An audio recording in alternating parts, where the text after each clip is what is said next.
Bonjour, Frédéric Naïm, avocat au barreau de Paris. Donc, j'interviens en droit fiscal pour des entreprises ou des particuliers. Et un sujet que je voudrais aborder aujourd'hui, c'est l'actualité des comptes à l'étranger, des comptes détenus à l'étranger qui ne sont pas révélés spontanément.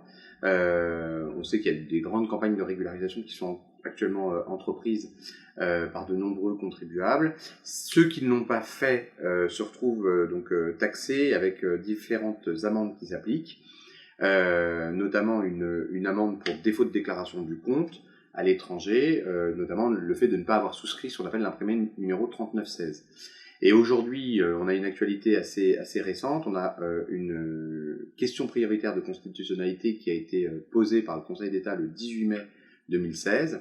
Question donc qui a été posée par le Conseil d'État au Conseil constitutionnel pour savoir si, en gros, le cumul de l'amende pour défaut de déclaration du compte à l'étranger qui s'élève à 5% des actifs figurant sur le compte bancaire, c'est en gros un minimum qui est prévu par une disposition du Code général des impôts, est conforme au droit constitutionnel, puisqu'il existe une autre sanction qui est prévue cette fois par le Code monétaire et financier, qui prévoit une amende de 750 € par an, et par contre non déclarée.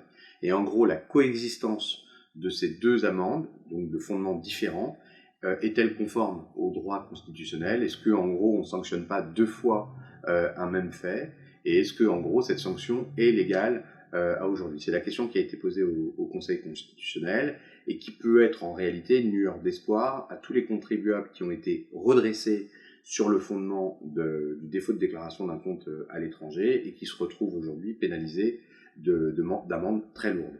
Si vous avez donc un sujet là-dessus, sachez que la question et la bagarre n'est pas terminée et que vous pouvez toujours essayer de vous accrocher à la question de la conformité des amendes au regard du droit constitutionnel par cette question posée.